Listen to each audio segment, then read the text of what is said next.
Seorang pelajar lelaki maut setelah dibaling dengan sebilah pisau oleh kakaknya dalam kejadian yang berlaku di rumah mereka. Assalamualaikum warahmatullahi wabarakatuh. Video ini merupakan video tugasan bagi subjek IIX 1003 Pengantar Syariah. Seperti yang anda lihat di awal video, baru-baru ini heboh tentang isu kakak yang terbunuh adiknya. Oleh itu, kami akan menjelaskan hukum membunuh tanpa sengaja. Sebelum itu, saya akan memperkenalkan ahli kumpulan 4 yang terdiri daripada Rosabrina, Nur Syahira, Nur Adila Arisha, Irene Najwa, dan saya, Khairunisa Nabilah. Definisi membunuh tanpa sengaja. Membunuh menurut Kamus Dewan edisi keempat ialah mematikan atau menghilangkan nyawa, manakala tanpa sengaja bermaksud tidak diniatkan lebih dahulu. Definisi membunuh tanpa sengaja ialah pembunuhan tanpa niat, iaitu seseorang itu terbunuh orang lain tanpa ada niat untuk membunuhnya. Dalam surah An-Nisa ayat 92 mafhumnya, dan tidak layak bagi seorang mukmin yang membunuh seseorang mukmin yang lain kecuali kerana tersalah, yakni tidak sengaja, dan barang siapa yang membunuh seorang mukmin kerana tersalah, maka hendaklah dia memerdekakan seorang hamba sahaya yang beriman serta membayar diat yang diserahkan kepada keluarganya, iaitu si terbunuh, kecuali jika mereka keluarga terbunuh itu bersedekah. Jika ia dari kaum kafir yang ada perjanjian damai antara mereka dengan kamu, maka hendaklah si pembunuh membayar diat yang diserahkan kepada keluarganya, yang keluarga si terbunuh itu, serta memerdekakan hamba sahaya yang beriman. Barang siapa yang tidak memperolehnya, maka hendaklah ia si pembunuh berpuasa 2 bulan berturut-turut untuk penerimaan taubat daripada Allah. Dan adalah Allah Maha mengetahui lagi Maha bijaksana. Ayat 92.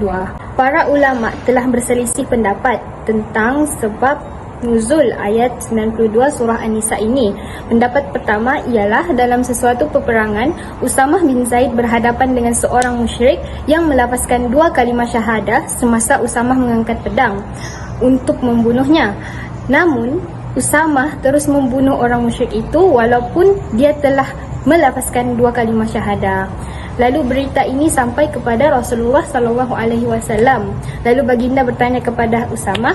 Kemudian Usamah menjawab, orang musyrik itu melafazkan 2 kalimah syahadah kerana ingin melepaskan dirinya semata-mata. Lalu Rasulullah SAW menjawab, Usamah telah tersalah ijtihad. Maka turunlah ayat 92 surah An-Nisa. Hukum membunuh Muslim di negara Islam. Contoh situasi, seseorang ingin membaling pisau ke salah satu haiwan buruannya, namun pisau tersebut menunjuk ke dada pemilik haiwan tersebut sehingga orang tersebut tidak lagi menghembuskan nafasnya. Maka hukumannya yang pertama ialah tidak ada kias.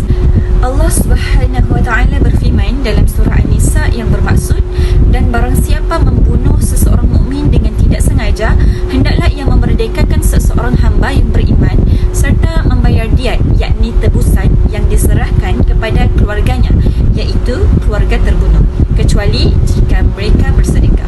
Surah An-Nisa ayat yang ke-92. Dalam ayat di atas, Allah Subhanahu wa taala berfirman, tidak menyebutkan kias antara kewajipan yang mesti dilakukan pelaku akibat pembunuhan yang tidak disengajakan. Hal ini hanya berlaku untuk mereka yang membunuh tanpa sengaja sahaja. Yang kedua, kewajipan membayar diat. Nabi Muhammad SAW bersabda, yang diriwayatkan dalam kitab As-Sunan An-Nasai, diat nyawa adalah 100 ekor unta. Hukuman yang ketiga ialah kewajipan membebaskan budak dan berpuasa. Dengan cara membebaskan budak ini disesuaikan dengan jumlah korban yang meninggal. Jika ada seorang korban yang tewas, harus membebaskan 1 budak mukmin sahaja. Namun, jika tidak ada budak, maka diwajibkan berpuasa 2 bulan berturut-turut sesuai dengan jumlah korban yang meninggal. Jika 1 orang, maka cukup 1 kali selama 2 bulan berturut-turut. Hal ini tercantum dalam firman Allah Subhanahu wa taala yang bermaksud, maka barang siapa yang tidak memperolehnya, hendaklah ia berpuasa 2 bulan berturut-turut sebagai cara taubat kepada Allah. Surah An-Nisa ayat yang ke-92. Hukum membunuh kafir di negara Islam, iaitu jenis-jenis kafir. Orang-orang kafir yang haram untuk dibunuh ada adalah 3 golongan. Yang pertama, kafir zimmi, iaitu orang kafir yang berada di dalam negara Islam dan membuat perjanjian dengan pemerintah Islam. Yang kedua ialah kafir muhad, orang kafir yang mempunyai perjanjian dengan orang Islam sama ada dengan akad jizyah atau perdamaian. Yang ketiga ialah kafir musta'man, orang kafir yang mendapat jaminan keamanan dari kaum muslimin atau sebahagian daripada kaum muslimin. Baiklah, sekarang saya akan menerangkan hukum membunuh dalam Islam berdasarkan dalil daripada Al-Quran, iaitu daripada surah Al-Isra ayat 31, maksudnya, dan janganlah kamu membunuh anak-anak kamu kerana takutkan kepapaan, iaitu kemiskinan. Kamilah yang memberi rezeki kepada mereka dan kepada kamu. Sesungguhnya, perbuatan membunuh mereka adalah satu kesalahan yang besar. Baiklah, sekarang saya akan menerangkan hukum membunuh dalam Islam berdasarkan dalil daripada Al-Quran, iaitu daripada surah Al-Isra ayat 31, maksudnya, dan janganlah kamu membunuh anak-anak kamu kerana takutkan kepapaan, iaitu kemiskinan. Kamilah yang memberi rezeki kepada mereka dan kepada kamu. Sesungguhnya, perbuatan membunuh mereka adalah satu kesalahan yang besar.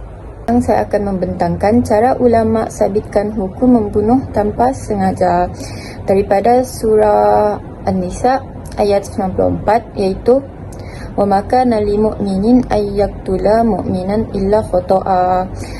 Baiklah, daripada ayat ini, lafaz wama adalah huruf nafi yang bermaksud larangan. Semua larangan Allah adalah haram dilakukan. Ini bermaksud bahawa semua pembunuhan itu adalah haram. Kemudian terdapat lafaz illa di sini, iaitu membawa maksud kecuali. Ini menunjukkan pengecualian daripada Allah.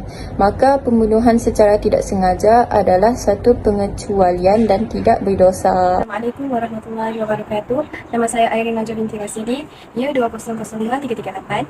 Ingin menyambung pembentangan kumpulan kami, iaitu tajuknya membunuh secara sengaja. Okey, saya akan membentangkan bahagian kategori membunuh dan hukumannya.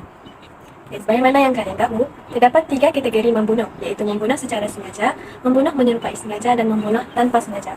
Yang pertama, membunuh secara sengaja, iaitu amdu, bermaksud, sengaja, dan mempunyai niat untuk membunuh, serta menggunakan alat atau cara yang biasanya boleh menyebabkan kepada kematian.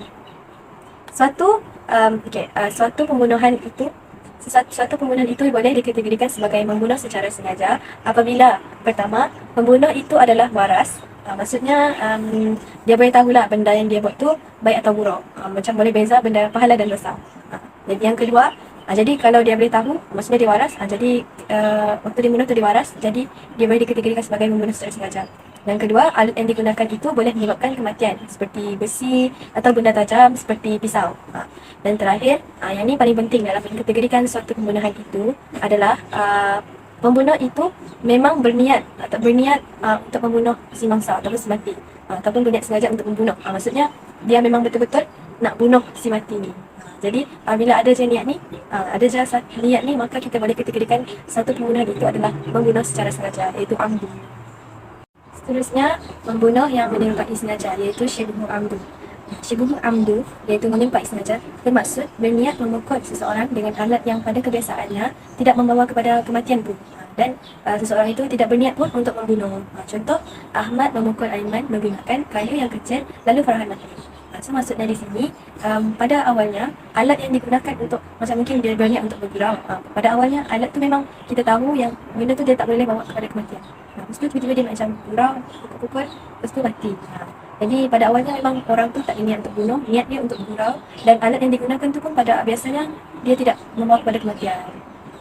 Dan kategori membunuh yang terakhir, iaitu membunuh tanpa sengaja. Membunuh tanpa sengaja, iaitu ghairu amdu. Membunuh tanpa sengaja bermaksud tidak mempunyai niat untuk membunuh, bahkan berniat kepada benda yang lain. Contoh, macam seorang berburu ni, dia melepaskan tembakan ke arah makhluk yang disangkanya haiwan, tapi malah niatnya manusia.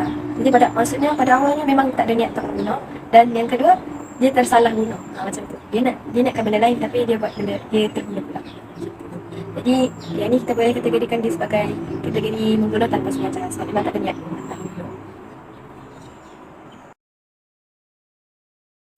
Okay, baiklah, seterusnya kita masuk kepada hukuman untuk 3 kategori membunuh itu tadi, iaitu hukuman untuk membunuh secara sengaja. Yang pertama, hukuman membunuh secara sengaja, kisas, iaitu bunuh balas. Dan maksud bunuh balas di sini, keluarga si mati tu bolehlah bunuh pembunuh tu. Dan yang kedua, sekiranya keluarga si mati tidak menuntut hukuman kisas dan memaafkannya, maka si pembunuh hendaklah membayar pampasan, iaitu membayar diah, iaitu pampasan lah, ataupun denda. Maksudnya ada denda tertentu yang pembunuh tu perlu bayar kepada keluarga si mati ni. Kalau keluarga si mati ni tidak menuntut hukuman kisas lah, maksudnya dia tak nak bunuh balas. So pembunuh tu adalah bayar dia pampasan kepada keluarga dia orang, keluarga yang dibunuh tu lah. Okay. Next, hukuman untuk kategori membunuh menyerupai sengaja pula. Pembunuh yang membunuh wajib membayar diah, iaitu pampasan ataupun denda yang ditanggung bersama ahli keluarganya untuk dibayar kepada keluarga mangsa yang dibunuh itu. Maksudnya dia orang bayar pampasan tu, pembunuh tu dibayar pampasan tu bersama keluarganya, sama-sama bayar kepada keluarga si mati tu lah. Okay, seterusnya yang terakhir, hukuman untuk kategori membunuh tanpa sengaja, iaitu ghairu amdu. Pula pembunuh wajib membayar kifarah, iaitu membebaskan seorang hamba, keluarga yang membunuh. Dan yang kedua, keluarga yang membunuh hendaklah membayar diah kepada keluarga mangsa secara beransur-ansur selama 3 tahun. Maksudnya di sini hukuman untuk membunuh secara tanpa sengaja ni dia macam lebih ringan lah dibanding hukuman secara sengaja, membunuh secara sengaja dan hukuman menyerupai sengaja. Sebab apa? Sebab hukumannya ni macam pampasan tu keluarga yang bayar, bukan pembunuh.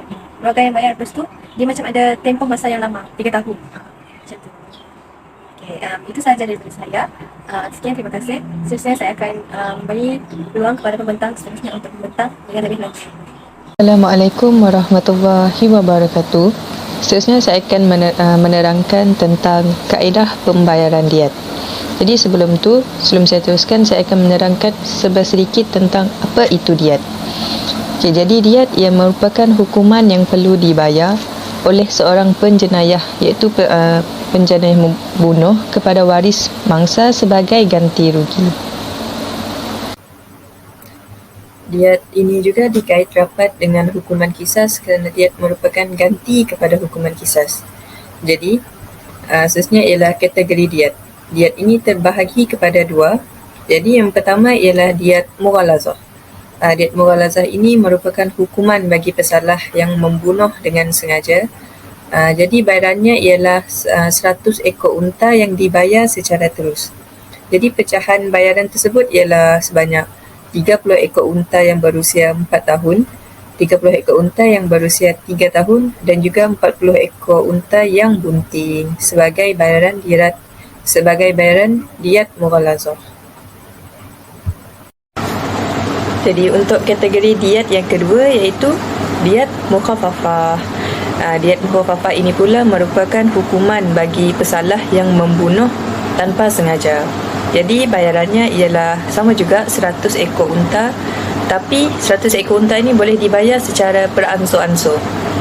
Jadi pecahan untuk bayaran bagi diat mukhaffafah ni ialah yang pertama 20 ekor unta berumur 4 tahun, kemudian 20 ekor unta yang berusia 3 tahun, 20 ekor unta betina yang berusia 2 tahun, 20 ekor unta 20 ekor unta jantan yang berusia 2 tahun dan yang terakhir ialah 20 ekor unta betina yang berumur 1 tahun. Jadi, pensyariatan hukuman diat ini kepada pesalah sangat besar hikmahnya. Antaranya ialah sebagai amaran kepada mana-mana pihak yang cuba untuk melakukan jenayah bunuh ini. Jadi sebagai penutup, isu membunuh sengaja ini bukanlah isu yang kita perlu pandang enteng, namun perlu dijadikan pedoman kepada semua manusia agar sentiasa berhati-hati dan berfikiran rasional dalam membuat pertimbangan. Hal ini demikian kerana nyawa yang diragut daripada pembunuhan tidak akan dapat dihidupkan semula walau dengan apa cara sekalipun. Begitulah serba sedikit penjelasan tentang hukum membunuh tanpa sengaja menurut Islam yang dapat diterangkan di dalam ruang yang serba terbatas ini.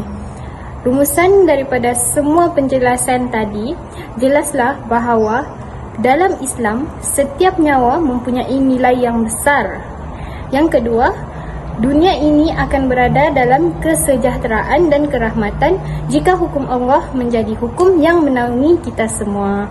Apapun yang telah dilakukan, bersegeralah bertaubat kepada Allah Subhanahu wa taala dan meminta ampun atas perbuatan yang tidak disengaja, kerana Allah Subhanahu wa taala adalah Maha Pengampun bagi hambanya yang berserah diri.